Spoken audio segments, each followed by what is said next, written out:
Yun mga kaibigan, nandito na sa part 2 ng ating pamamana. Noong nakaraang video nga ay si Tio ang ating unang contestant sa pamana, ngunit sablay. Kaya papatanayin ko dyan ng mga parang malulupit, yung humahagupit. At dito nga guys, magkakaalaman ako sino ang tunay na mangingisda at sino lang ang nagkukunwari. Siyempre bago yun, nahanap muna tayo ng isda na target para panain. Ayan, hanap tayo dyan. Ikot mo. Ayun, nakakita na. Papanain na natin to. Maliit man o malaki, maganda man o hindi, lahat ay target. Bayawak man, ibon, pato, dragon, lahat ay pwedeng panahin. Dito nakakita ako ng isang isdang maliit. Sabi ko, ito ang target mo Kuya Jong. Patunayan mo kung tunay kang mangingisda. Pag tinamaan mo yan ay believe na ako sa iyo. Pag hindi ay baka mas matugot-tugot. Sige nga, panahin mo nga. Ay, nais ang pana. Tinutok, hinabol, binigwas, boom, sablay. Pare ko yung nagpapasakay lamang Kuya Jong at hindi pinatamaan at baka sabihin ay masyado na siyang magaling. Ang may papakita na yung tunay. Kung sumablay sa una ay sa pangalawang sugarado hindi na ito sasablay. Kaya yan. Sige, tinutok. Nang magandang pana ay sablay na naman ay ano kaya ang dahilan na ito? Pangit na yung pana at matigas na yung kalabitan kaya hindi nahuli. Magbigyan muna at baka may susunod pa. Kung ako yun ay sa isang igas, 2-3 ang huli. Ganun kalupit. Kaso nga lang ay wag ay bawal ko ipakita at baka ma-discover kayo, mapapadali ako sa Pilipinas Got Talent. Kanina pa ako naninisi dito, wala man lang makita. Wala akong pakita mala ng pating, sirena, octopus, dugong, ay pwede mapana. May nakita na naman ako ditong isda ay papanayin ako Kuya Jong. Ay, sablay na naman. Maumay na. Hindi mo nakakatama. Ayan, naiuwi na tayo. Kay mangilaw na lamang. At makakahuli pa. Yan, gaganda sana ng mga batuhan eh. Wala man lang laman kahit wakong tsaka sibungin. Dito nga pinagmamasdan ko itong mga magandang bato tapos mga isda eh.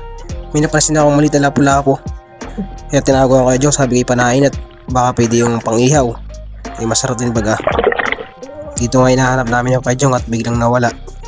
Kasi sinisilip ko sa mga bato dito at kulay itim, hindi na makita. Nakita ko na may mga isdang maliliit. Kaya hanap dito sa baka sumuot sa kabilang bato. Kaya sinundan namin Kuya Jong. Nakita yata na Kuya Jong ay ipapanayin yata. Kaso nga pag tingin ng Kuya Jong ay wala na daw at nasa ilalim. Baka doon sumuot sa pinakailalim ng butas ay hindi na makikita. Ay hindi na mapapana at malasa lalim na ay hanap ulit ng bago. Saka lang ko nga may nakita ko dito maitim. Tinignan ko nga ay abay balatan pala ito. Ito yung binibenta dati na mura lamang. Abay doon na baga, malambot. Warity. Lamas na. Pwede Nakita ko na hindi naman kinakain. Ay kung ngayon panahin kaya ate mahuhulit, hindi nagalaw ay. Sabi ko panahin ito na Kuya Jong sa may malapit sa bato at nakakita ko ng isda. Pari bagay sibungin na maliit. Sabi ko panahin sa ilalim, tingnan at pag nahuli ay maigi rin. Bayan at tinignan ko Kuya Jong. Bayo nakita ay tumakbo na. Habulin mo ba yan? Huwag na. Karihan na natin yan, balikan natin mamaya. Hindi ay sumpitin mo natin tsaka di panain. Kamati walang kawala. Tapos ito ay nagsalib person rin dalawa, si Tio at saka si Kuya Jong at di yata kaya ng isa ay tayo huwag na niya magpagalingan tayo kumuli na lang isda. At sa bubok na naman Kuya Jong sinilip, may laman daw yata wakong 10 kilohin daw. Kaso yung kaliskis lamang. Hindi daw kaya ng Kuya Jong ay binigay sa Tio. Ikaw daw tumirat, malaki daw wakong. Kasi na daw planggana ng mata. Susubukan niya ata panain. Ito Kuya Jong natakot na, sobrang laki nga daw.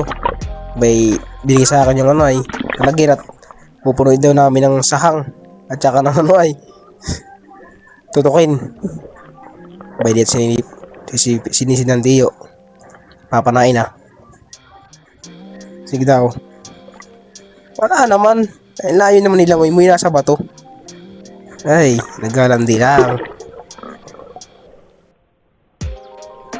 Kinuha ng Kuya Jong at hindi daw marunong nakita. Mali daw ang paglangoy at saka pagtutok ng pana. Hindi daw ganun, wala ipapakita yata. Tuturuan. Ganito lang din ay. Ang tunay na pagpana. Ganito ang pisto ay, makakaway-kaway ka lamang, papadyak-padyak, sabay langoy, sabay titig, sa isda. At pag meron na ipapanain, bayde nakakita ng target. Lalaki ka ng kaunti, papadyak uli, isang kamay sa pana, pahawak ng kaunti, sabay wala pala.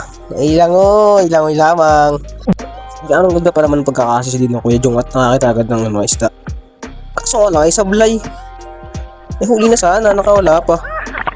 Hindi mo lang tinamaan kahit sa palikpik. Tapos dito, may piano Kuya Jong.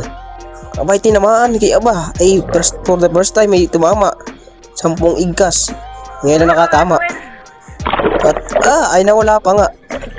Ay, sayang. Sayang talaga iyan. Nag-iisa-isa na nga lang at nakawala pa.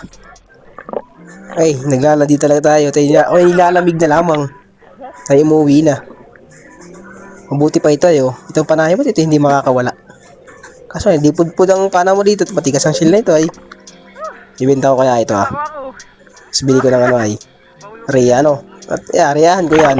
Patay lahat yan. Kaya, wala pagka sa umaga. Mabuti pa ito yung mga ilaw na lamang at yung makakahuli ng mga alagad. Tapos ng manala.